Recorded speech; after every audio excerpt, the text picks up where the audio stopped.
Turn on your radio and you'll hear all the different types of music from the area. Look around and you'll see where it came from. If you come through on a Sunday, roll down your window and you'll hear music drifting in the air. If you like what you hear, stop in for a service. You'll be welcome. It's like the line in the song Walking in Memphis when the lady asks, "Child, are you a Christian?" And he says, "Ma'am, I am tonight."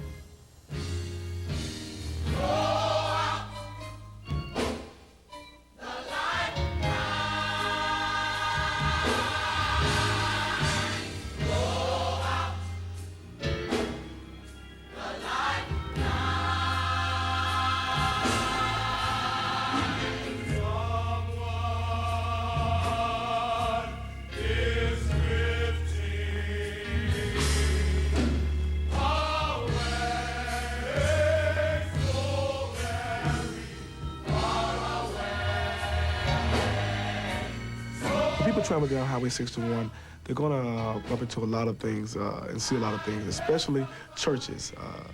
Almost every mile or so, you're going to see another church, a small church, or either a sign on somebody's house saying it is a church.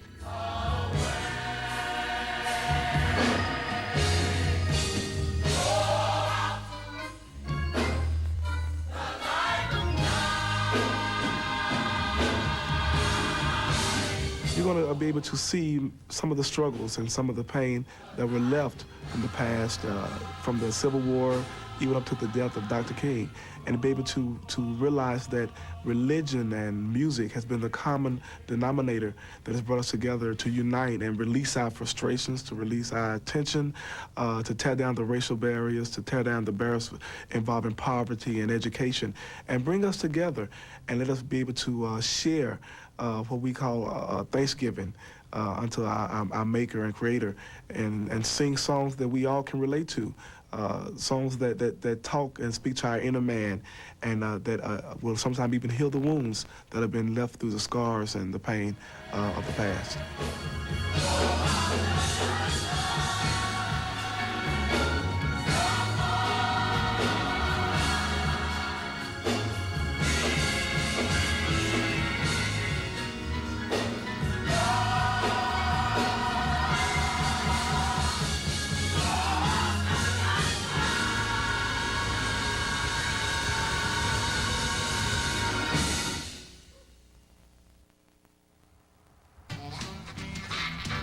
Once you get farther south of Memphis, it's hard to miss the big new signs calling you toward Tunica, Mississippi, the Las Vegas of the South.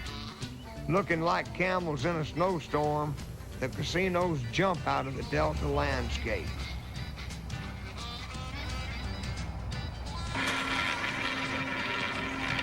Casino gambling came to this part of the country on a legal technicality that says it's okay as long as it's on the water, hearkening back to the old riverboat gambling days.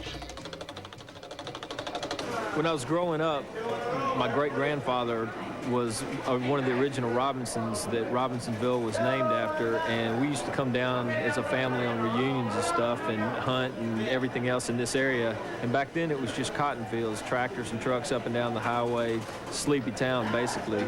And now you drive down 61, bumper-to-bumper traffic, and the spotlights that, you know, fill the sky every night from all the different casinos. You know, the people that live here have to be in some kind of a culture shock as to what's happened with the casinos. Coming out. Right, all right. 10, easy way, 10. Mark it up, 10. We're looking at about 150 million the first 10 months we were here. Unbelievable. Hallelujah. And we had, every day was New Year's Eve. That's every right. day. People That's just right. waiting in line.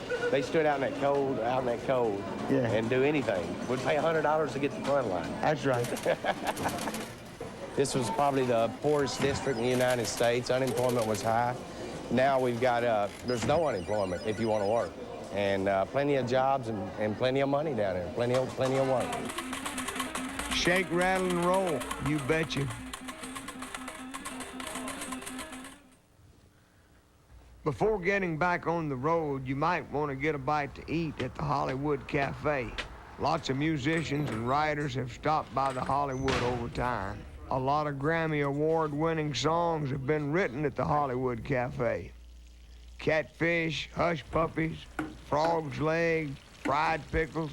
It may not be the most dietetically correct menu in the world, but it'll make your mouth water.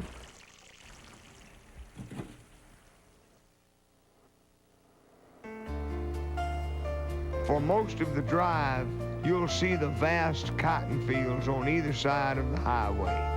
King cotton, as it's always been known, has been the life's blood of this area since the first settlers arrived. A civil war was fought over these fields. Cotton is still king in these parts and makes up a great deal of the area's economy. But emancipation and industrialization changed the fields forever. In the winter, these cotton fields lay wet and bare. But in the heat of the summer, these same fields look like they're covered with snow. One of the pictures burned into my memory is the big wagons full of white being taken to our local gins. In a late afternoon of autumn, when the cotton is really flourishing, there's no more beautiful sight on earth. Of course, cotton has always pertained to blood and guilt.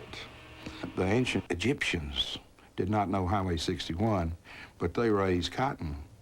And cotton was probably blood and guilt for the ancient Egyptians too. But cotton is as old as hieroglyphics.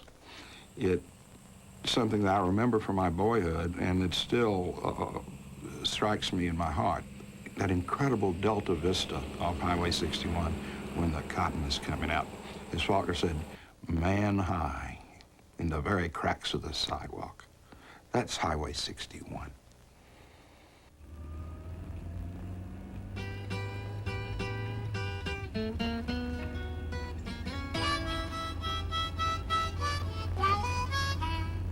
When you pull into Clarksdale, Mississippi, you can feel the blues.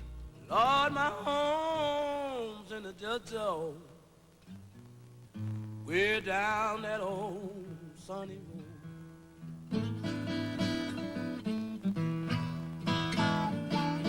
Lord, my home's in the Delta. We're down that old sunny road. Lord, I ain't getting nothing in Chicago. Oh, Lord, but just my room.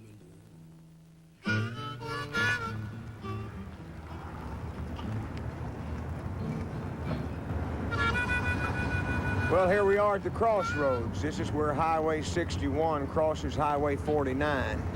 You have to make a decision here of which way to go. They say the great blues man Robert Johnson made a big decision here one time. This is where he made the deal with the devil, sold his soul in order to become as great a guitar player as he was.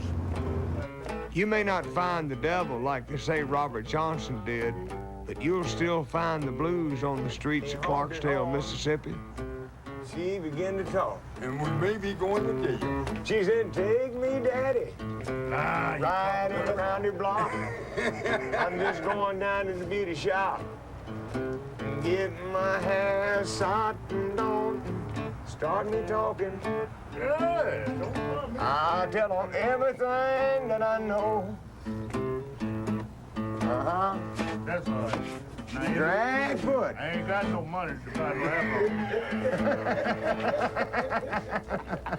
that. No money. All right, King. For such a small town, Clarksdale, Mississippi has a lot of famous sons. You know, John Lee Hooker was born here. W.C. Handy, Ike Turner, Sam Cooke, Muddy Waters, they all lived here for a time. Down on Sunflower Avenue, Miss Hill runs the Riverside Hotel. That's where most of the blues musicians have lived over the years.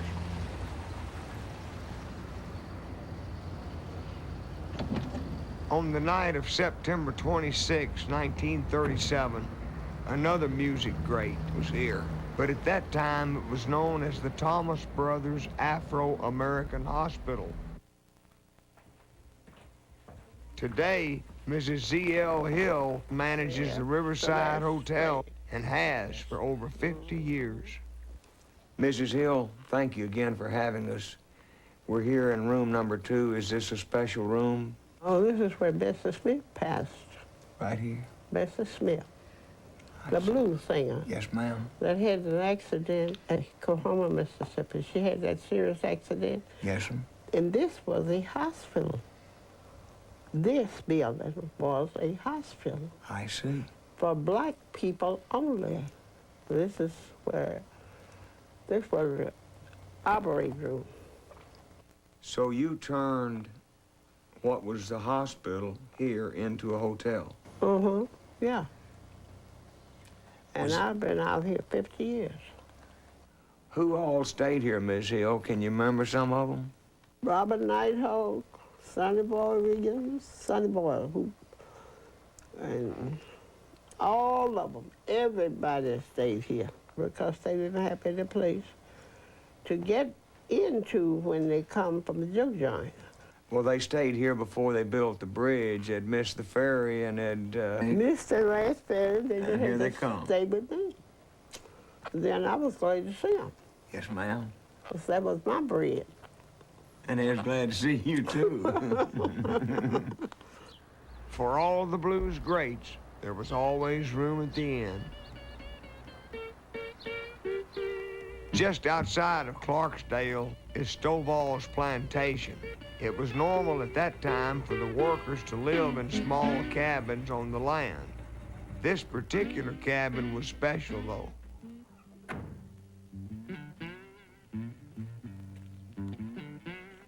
This was the childhood home of McKinley Morganfield, better known as the blues legend Muddy Waters. Muddy lived here from ages 3 to 23. It was known all around to be the place to hang out if you wanted to shake it down and listen to Muddy play the blues. I haven't gone out getting late on the evening, man. Feel like going home.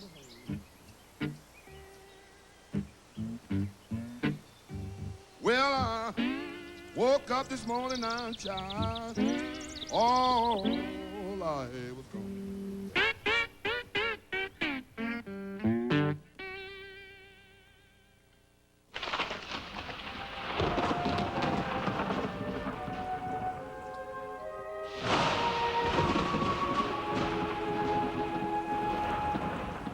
Once, a whole lot of people drove from Vicksburg. It was a bridge, but it had washed out in the storm. Nobody knew it. They, one after the other, just went right into the river. Big Black of the Yazoo. And a number of people drowned. There was one poor man, he was able to get out of his car and go up, and he tried to warn everybody, but they thought that was just a drunk on the road. You know, he was all disheveled, and he had to watch car after car go into the bayou.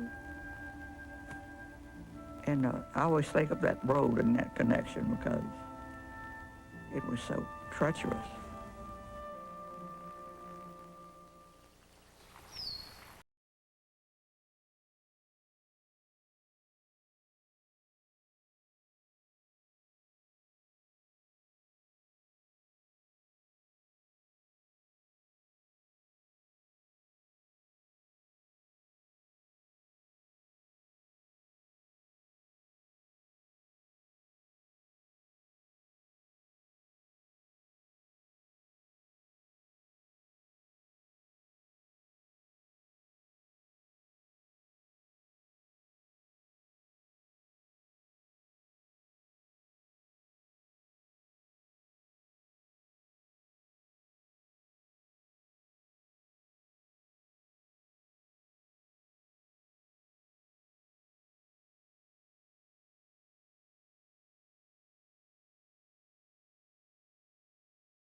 Nobody ever wrote a song just wrote a song out of nothing. They always built it on something that they had heard before, and they bring in lines from other songs into that song. And it gives it a vibrancy. And when you recognize a line, you're very happy to hear it brought in. It's a strange sort of thing. It was a true collaboration. The only thing I know to compare it to is Elizabethan days, when all those great English poets were writing for the stage in blank verse. They had something of the same feeling that I think these fellas had for each other.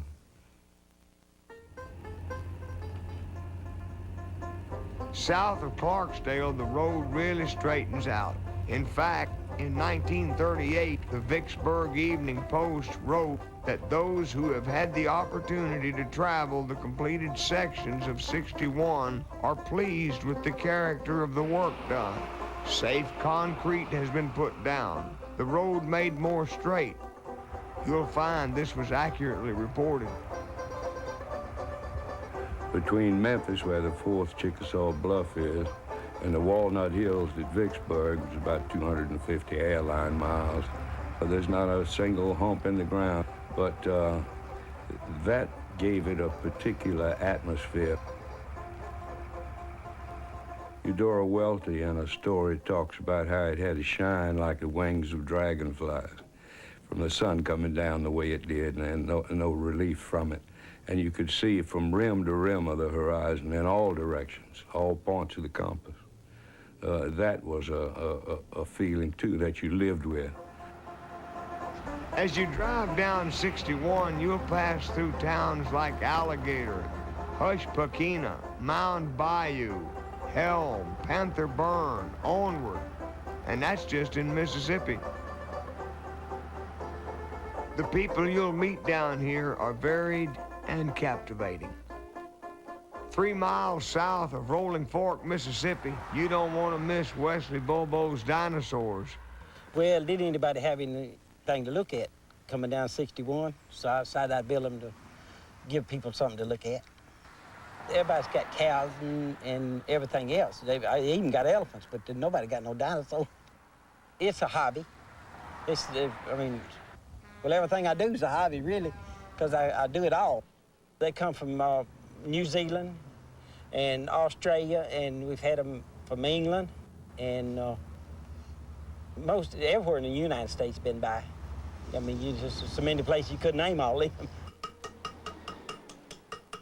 I moved from the city down here to put all the stuff folks would give me, and I got too much now. But I would haul a load of bad stuff to the dump and bring back a load. I would take my bad and bring back some good stuff, you know. It's waste. I use what they throw away, so I don't have to buy mine. People traveling down 61 ought to take their time and look at this stuff. We got plenty to look at. And if they just take their time, they'll get there a lot quicker and don't get old as fast.